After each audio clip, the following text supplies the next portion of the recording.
Na mtazamaji wa Kasako Media, hii ni habari inayoletwa kwako nami Harrison Hosea. Mwenyekiti ameshambuliwa.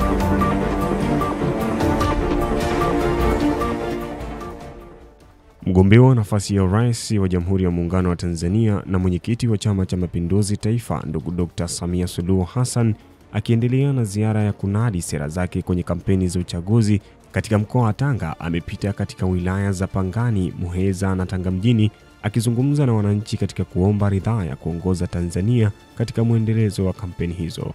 Kwa upande mwingine, ombi la mheshimiwa mgombea ubunge ni kuongeza thamani kwenye mazao tunayoyalima huku ili tupate soko zuri sana. Sasa niseme, baada ya kufanya ile kazi kubwa ya kuleta umeme ndani ya Muheza na kuhakikisha kwamba umeme haukatiki, tukimaliza hiyo kazi, tuna jukumu la kuweka kongani za viwanda kila wilaya. Aidha, katika wilaya ya Pangani alikuwa na haya ya kusema. Niingie upande wa madini ambako tuliendelea kutoa kipaumbele kwa wachimbaji wadogo katika utoaji wa leseni, hususan kwenye kata za Ilozo, Kimanga, Kipumbwi, Mikunguni, Mwera, Tungamaa na Bweni. Huko kote tumeshughulika hasa na wachimbaji wadogo kwenye madini. Miaka 5 ijayo, pamoja na kuongeza utafiti wa maeneo ya madini, kwa sababu katika nchi yetu, nchi nzima ni 16% tu ya nchi ndio imefanyiwa utafiti kuhusu madini. Tunajipanga miaka 5 inayokuja tuongeze tena 18 mpaka 20 ya nchi yetu, tufanye utafiti madini gani yapo maeneo gani, ili vijana wetu wanufaike na uchimbaji mdogo na waongeze kipato cha kaya zao. Vilevile katika wilaya ya Tanga mjini alinadi sera zake huku akisema yafuatayo. Mwelekeo wetu wa ujumla ni kuirejesha ile Tanga ya viwanda kama sehemu ya mkakati wa kitaifa wa kuijenga Tanzania ya viwanda, kwa kuanzisha na kuendeleza kongani za viwanda katika kila wilaya.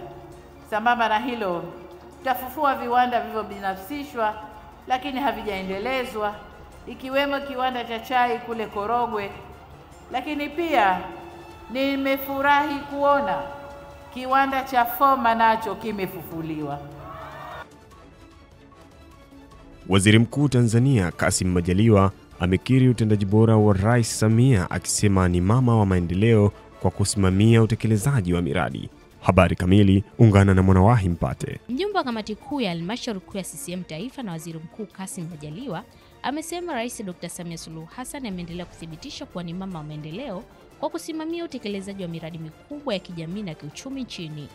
Akihutubia wananchi wa jimbo la Kojani Pemba Jumamosi Septemba 27, 2025, Majaliwa amesema serikali ya awamu ya 6 imefanikisha ujenzi wa vituo vya afya vyenye uwezo wa kutoa huduma zote za msingi, hali iliyopunguza adha ya wananchi kusafiri umbali mrefu kufuata huduma hizo. Lakini leo ni maalum, nafasi ya urais kwa Tanzania, na muombea kura Mheshimiwa Rais Dr. Samia Suluhu Hassan. Huyu ni mama wa maendeleo, ni dokta wa maendeleo, ni mama mwenye maono.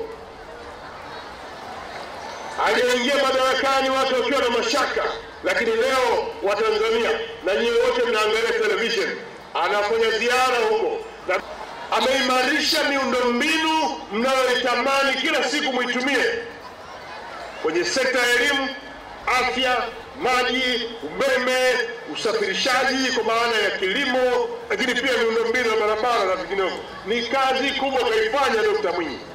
Aidha, Majaliwa alimnadi mgombea ubunge wa jimbo la Kojani Hamad Chande, akimtaja kuwa ni mtendaji mzalendo na mchapakazi. Tusifanye makosa, tumpeleke kwenye baraza la wawakilishi akatusemee, atuletee fedha za maendeleo kwenye eneo letu la Kojani, na tukaunganishe nguvu na mbunge wetu Mheshimiwa Chande. Kwa hiyo Hakuna sababu ya kupata tafurani kwenye karatasi ya Chama cha Mapinduzi. Karatasi ya wabunge na wawakilishi mpeleke Mheshimiwa Ali, mpeleke Mheshimiwa Chande. Katibu Mkuu Ofisi ya Waziri Mkuu, Sera, Bunge na Uratibu, Dr. Jimmy Yonas amewataka wadau kushirikiana na serikali katika kuimarisha hali ya lishe nchini. Kwa taarifa zaidi, ungana na Amina Isa. Katibu Mkuu Ofisi ya Waziri Mkuu, Sera, Bunge na Uratibu, Dr. Jimmy Yonas amewataka wadau kushirikiana na serikali katika kuimarisha hali ya lishe nchini ili kupunguza kasi ya kuenea kwa magonjwa yasiyo ya kuambukiza. Amesema ulaji usiofaa na mitindo mibaya ya maisha vimechangia kuongezeka kwa magonjwa sugu yasiyo ya kuambukiza, jambo linalohatarisha maendeleo ya taifa. Dr. Yonas amesema hayo jijini Dar es Salaam katika mkutano mkuu wa 11 wa wadau wa lishe unaoendelea katika kituo cha mikutano cha APC Bunju. Tunao wajibu kwa kuwa tumesimama katika zamu hii kuhakikisha kwamba lishe hiyo hasa kwa watoto wachanga inaboreshwa na mikakati inawekwa kutoa elimu ili kila mmoja asiweze kuwa na lishe ambayo ni duni. Takwimu zinaonyesha kuwa licha ya hali ya lishe nchini, inaendelea kuimarika hatua kwa hatua, japokuwa kuna changamoto mbalimbali, hususan kwenye uzito uliozidi na kilibatumbo. Hii ni kutokana na maendeleo tunayopata katika mabadiliko ya mtindo wa maisha ambao. Dr. Yonas ameongeza kuwa takwimu zinazoonyesha licha ya hali ya lishe nchini kuendelea kuimarika, bado kuna changamoto hususa ni kwenye uzito uliozidi na kiriba tumbo, hii kutokana na maendeleo tunayoyapata na mabadiliko ya mitindo ya maisha hususan ulaji usiofaa. Hivyo jitihada za pamoja kati ya wadau wa serikali zinahitajika ili kukabiliana na tatizo hili. Kutokana na maendeleo tunayoyapata katika mabadiliko ya mtindo wa maisha ambao tunao, lakini vile ulaji usio stahiki. Hali hii inapelekea kuwa na magonjwa sugu yasiyo ya kuambukiza katika jamii, na hivyo basi vile kupoteza lishe hasa kwa watu wazima. Ndugu washiriki, tafiti zinaonyesha kuwa uzito uliokithiri ni chanzo kikuu cha magonjwa sugu. Hivyo ni muhimu kuhakikisha kwamba tunaboresha mikakati ya kupambana na magonjwa yasiyoambukiza, hasa magonjwa yanayotokana na lishe mbovu. Muhimbili yaandika rekodi ya kwanza Afrika Mashariki, watoto 103 wapandikizwa vifaa vya kusaidia kusikia. Kwa habari kamili, ungani tena na Amina Isa. Katika kutekeleza azma ya mageuzi katika sekta ya afya nchini, Hospitali ya Taifa ya Muhimbili imeweka historia ya kuwa taasisi ya kwanza Afrika Mashariki kufanikisha upandikizaji wa vifaa vya kusaidia kusikia kwa watoto 103, ambapo hatua hiyo imeshuhudiwa Septemba 29, 2025 baada ya zoezi la vifaa 16 kuwashwa rasmi kwa watoto waliokuwa wakisumbuliwa na tatizo la kutokusikia. Aidha, Dr. Kimambo ameongeza kuwa siri ya mafanikio hayo ni uwekezaji katika mfumo wa madaktari wazalendo, ambapo kwa sasa huduma hizo zinatolewa kwa 100% na wataalamu wa ndani. Vilevile uwepo wa maabara ya kisasa ya kwanza Afrika Mashariki na kituo cha mafunzo ya upasuaji wa masikio hospitalini hapo kimeimarisha nafasi ya Tanzania kama kitovu cha ubobevu barani Afrika, hatua itakayochochea upatikanaji wa huduma endelevu na nafuu zaidi kwa wananchi. Wakulima na wafugaji wilaya Songea watakiwa kufuata sheria na kuepuka kujichukulia sheria mkononi. Kwa taarifa zaidi, ungana na Emily Mwipopo. Wakulima na wafugaji katika wilaya ya Songea mkoani Ruvuma wametakiwa kufuata sheria na taratibu za matumizi ya ardhi ili kuepuka migogoro, ikiwemo kuacha tabia ya kuchukua sheria mikononi mwao pindi mifugo inapovamia mashamba ya kilimo, ambapo tarehe 27 mwezi wa 9, 2025 mwenyekiti wa kijiji cha Chiurungi kilichopo halmashauri ya wilaya ya Songea amejeruhiwa vibaya na wafugaji na kulazwa katika chumba cha uangalizi maalum yani ICU katika hospitali ya Mtakatifu Joseph Peramiho baada ya kupigwa na wafugaji waliopeleka mifugo yao katika mashamba. Mwenyekiti ameshambuliwa.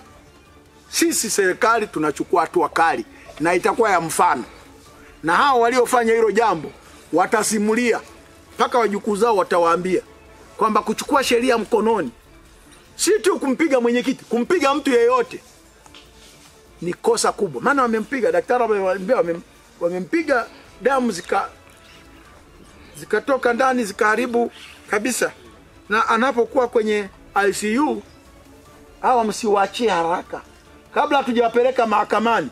Dhamana yao muitizame vizuri sana kama kuna haja ya kuwapa dhamana, maana asija kafa mwenyekiti wetu.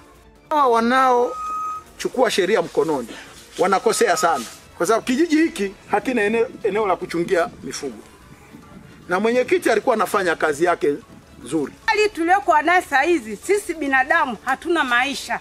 Heri ya homa kuliko hali ya Wasukuma saa hizi. Hatuna nini? Maisha. Tunakufa bila dawa mdomoni wala uji. Kwa ajili ya nini? Wafukaji. Kwa kweli Wasukuma saa hizi sisi tumeshakabidhi roho zetu kwa Wasukuma wanachotufanyia. Nimelima bustani yangu ya mboga. Wasukuma wanafika pale, yani wanalisha na mwenyewe unaona. Ukiwauliza wanakuletea ukali, wanakuambia ng'oa mboga yako ya alizi ya Mungu, wewe mbona unaikanyaga, maneno mengi. Kwa hivyo hata miogo yangu heka moja yetu amevuruga, julikani nimepanda mwaka jana. Huyu mwenyekiti safari hii ya pili kupigwa.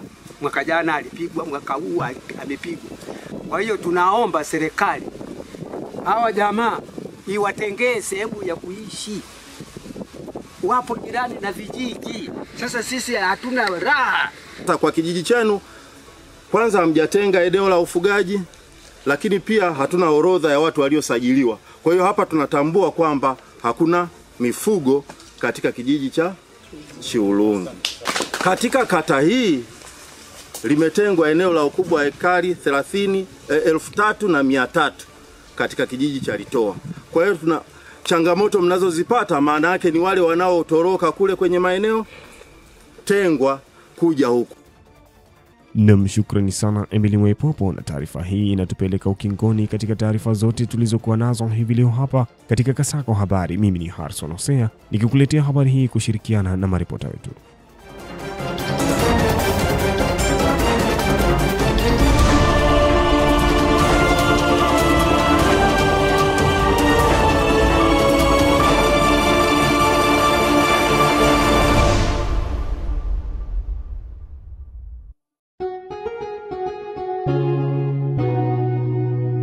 Kasako Media, tunaangazia maisha, tunaandika kesho.